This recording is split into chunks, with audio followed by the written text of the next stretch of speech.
Good evening. খবর পড়ছি আজকের সংবাদ শিলচর থেকে। নতুন বছরের প্রথম দিনই সরকারি কর্মচারীদের জন্য দুইটি খুশির খবর দিলেন মুখ্যমন্ত্রী হিমন্ত বিশ্ব শর্মা। 1 জানুয়ারি থেকেই কার্যকরী করা হয়েছে কর্মচারীদের বীমা প্রকল্প। এর জন্য এসবিআই এবং ইউনিয়ন ব্যাংকের সঙ্গে মৌ স্বাক্ষরিত হয়েছে আজ। তাছাড়া 3rd এবং 4th গ্রেড কর্মচারীদের পারস্পরিক বদলির জন্য স্বাগত সতীর্থ পোর্টালও কর্মক্ষম হয়েছে আজ থেকে। 28 ফেব্রুয়ারি অবধি কর্মচারীরা পোর্টালে বদলির আবেদন করতে পারবেন। 2025 এর প্রথম দিন মুখ্যমন্ত্রীর হাত ধরে সূচনা হয়েছে সরকারি কর্মচারীদের জন্য ওই দুটি প্রকল্পের। কর্মচারীদের মৃত্যু দুর্ঘটনা বীমার জন্য এসবিআই ইউনিয়ন ব্যাংকের সঙ্গে মৌ স্বাক্ষরের পর মুখ্যমন্ত্রী বলেন, বিনামূল্যে কর্মচারীরা ওই বীমার সুবিধা পাবেন। কোনো সরকারি কর্মচারীর সাধারণ মৃত্যু হলে 10 লক্ষ টাকা পাবে তার পরিবার। রোগে মৃত্যু হলে পাবে 10 লক্ষ টাকা।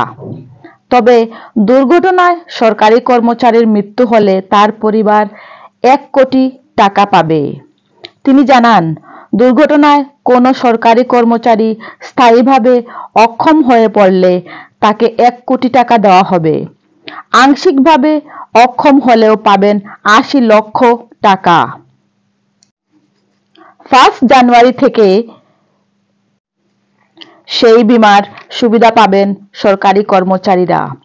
এর জন্য তাদের কাছ থেকে কোনো অর্থ বা প্রিমিয়াম আদায় করা হবে না।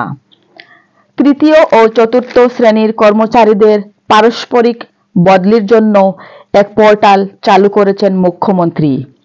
স্বাগত সতীর্থ নামের পোর্টাল উন্মোচন করে মুখ্যমন্ত্রী বলেন, স্বচ্ছ নিয়োগের ক্ষেত্রে গোটা দেশে স্বীকৃতি পাওয়ার পর এবার স্বচ্ছতার সঙ্গে কর্মচারীদের বদলির প্রক্রিয়াও শুরু করেছে সরকার। অনেক ক্ষেত্রে বদলির জন্য কর্মচারীদের সরকারি কার্যালয়ে ঘুরতে হয়। কখনো রাজনৈতিক হস্তক্ষেপও আসে। তাই কারো হস্তক্ষেপ ছাড়া পোর্টালের মাধ্যমে স্বয়ংক্রিয়ভাবে বদলি হবে কর্মচারীদের। গোটা দেশে সরকারি কর্মচারী বদলির এই ধরনের ব্যবস্থা এই প্রথম।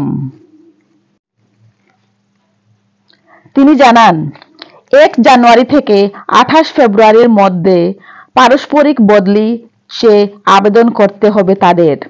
বিকল্প হিসাবে 5টি জেলা বাছাই করতে হবে কর্মচারীদের। আবেদনপত্র দেখে কম্পিউটারি বদলির ব্যবস্থা করবে। সারা বছর কর্মচারীদের বদলি হবে না। বছরে মাত্র 2 মাস খোলা থাকবে পোর্টাল। আবেদনের ভিত্তিতে 14 এপ্রিল বিহুর আগে বদলির নির্দেশ জারি করা হবে। পুরোপুরিভাবে স্বচ্ছভাবে বদলি হবে, কারো হস্তক্ষেপ থাকবে না। ডিরেক্টরে ডিজিটাল সিগনেচারেই বদলির নির্দেশ জারি হবে। ধন্যবাদ।